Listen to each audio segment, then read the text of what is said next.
Well, I'm here to tell you, this video is about how to find a great real estate agent.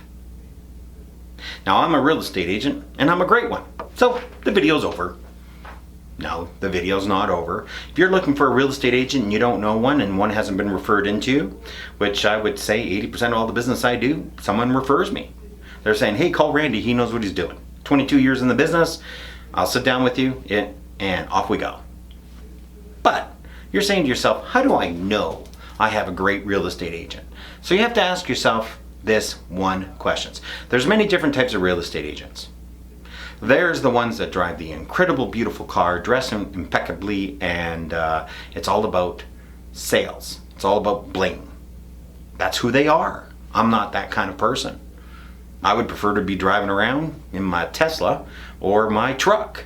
Yeah, that's right, my truck. 17 liters per 100, 4x4, nothing like bad weather to make me happy. Pull people out of the ditch and have a good time. It's rusted, it's 15 years old, I'm not selling it, and I love driving it. Also love driving my Tesla. So, you're looking for a great real estate agent, so what should you know? So, you have to divide this into two categories. Are you a seller and you're looking for a great real estate agent, or are you a buyer and you're looking for a great real estate agent? There's something you have to ask yourself before you even get going looking for a great real estate agent. When I go to list a house, I have a form I fill out right here. And there are 21 questions on it that I ask a seller. More importantly, if you're a seller of a house and you're looking for a real estate agent, these are questions you should be asking a real estate agent. Like, how did you hear about me? That's my number one question. Number two, what's your desired outcome of this conversation? Are you listing your house? Do you want staging? Do you want a checklist on how to prepare your house? I have a checklist. Check, check, check, check, check, check. I gotta tell you right now, I don't list a house without anyone following it. It sells for more. This year alone in 2019, I've sold all my listings but one at this point in time. And they've all sold, I would say, 3 to 7% more due to staging and preparing. Remember, staging is not decorating. People confuse this. They think decorating, I've decorated my house beautifully. No, staging is different. Staging is about selling. Decorating is about living and enjoying your home. So there's a couple questions you should ask a real estate agent just right out of the gate. One, what do you charge? I ask everybody, do you know what I charge? 99% of the people I talk to know exactly what I charge. They called me or they were referred in or whatever, they know what I charge. That conversation is over with. We get it out of the way. So you know what you're paying. Two, how do you know you're getting a great agent? Great agent depends on what kind of agent you want. If you want a flashy agent, you will pick a flashy agent. Get a great one in that category and off you go. You want a stats-based agent like I am. I'm about stats, I'm about prepare, I'm about getting your house ready. I'm not one of those people that can sell ice to Eskimos. There's great salespeople out there that can do that, where it's all about closing. I'm about preparing. Get your house prepared. Communicate what's going on in the marketplace. Is your market going up? Is your market going down? Is it going sideways? Is there certain things that people like? Right now, vinyl planking's taking over.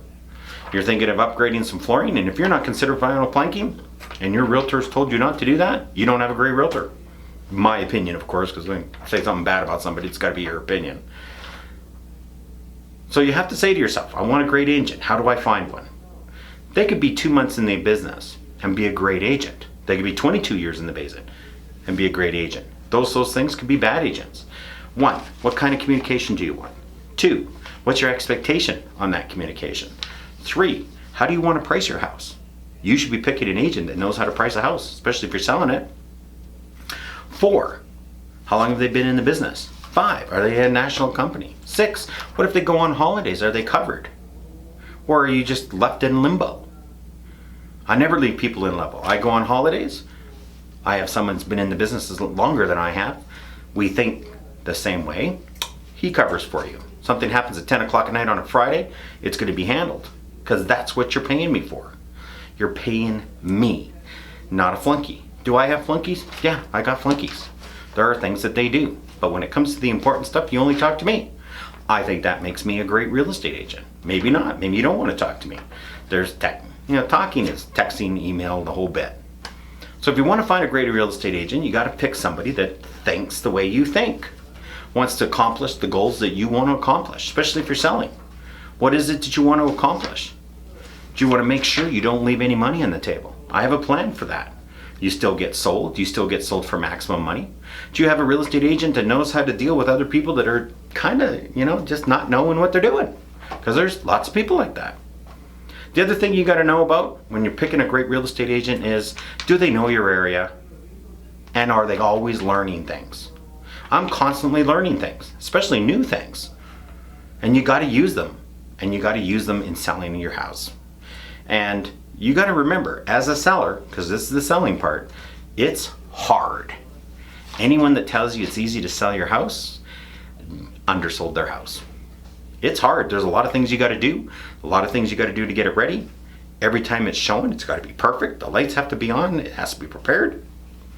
I insist on these things. This is why I think I'm a good real estate agent. Because if we do that, you sell for more money. So that's how you pick a real estate agent if you're thinking of being a seller. If you're being a seller, ask the questions. How long have you been in the business? How many sales do you have? Is that important to you? Did you win an award? Did you get part of the $1 Million Club? All that kind of stuff. I have all that stuff. I don't think that's important. Winning awards I don't think is important. Making sure you're happy, making sure the client gets their house sold, that's important. Now on the buying side, now this is completely different. If you're looking for an agent to help you to buy a house, which half my business is helping people buy a house. I know the market, especially the condo market. The part about the market you got to work when you're working with a realtor is, are they sending you just a blanket set of emails? Some people want this. I have one client right now that wants everything that comes up for sale in a certain neighborhood. There are 237 houses for sale in that neighborhood right now, and it turns over a lot. It's a large neighborhood. It has lots of stuff in it. So there's a lot of emails going to this guy. He wants them all. He doesn't care. His price range is $500,000 to $600,000, maybe a little more. Most of the listings come to him are under $400,000, but he wants them all. He gets 5, 6, 7 a day.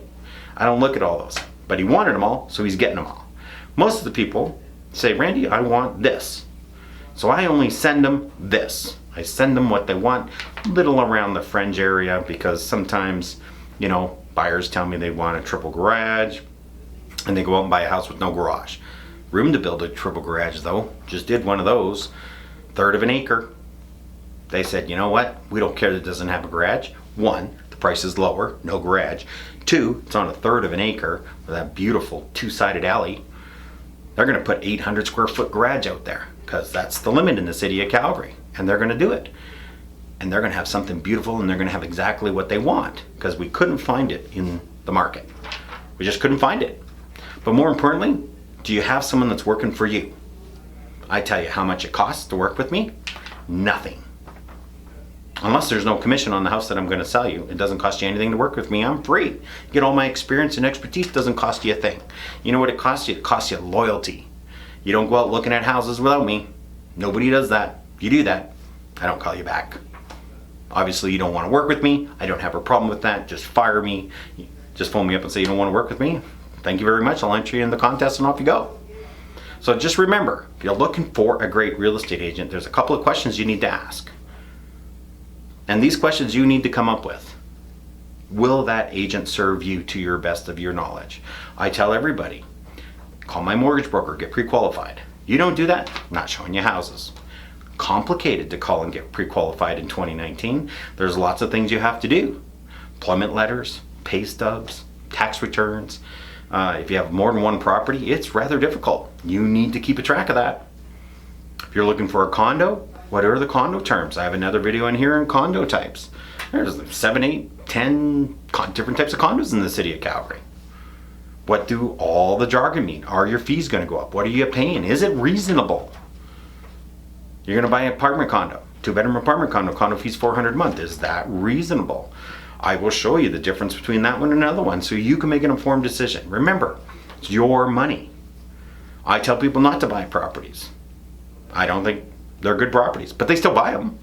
I sold one the other day. I thought it was a terrible location, and there was another house in a much better location. And the house in the better location was a little more money, but the busier location was a little bit nicer. And you know what? One of them takes the bus. They didn't tell me that. And they said, we want this one because the bus stop was 2 houses away. boom, they bought that in 2 seconds. You know what? You're 2 steps away getting on and off that bus. Well, if they would have told me that in the first place, I would have shown them a lot more houses near bus stops. But anyways, so if you're looking for a great real estate agent, I'm your guy. Give me a call. We'll get going. We'll meet. We'll see if we like each other. And if we like each other, we'll move on and things will be wonderful. And don't forget to enter that contest. I think you're going to win it. You right there. Click that subscribe button and go down to show more. Boom, there you go. Now you're entered in the contest. We look forward to seeing you.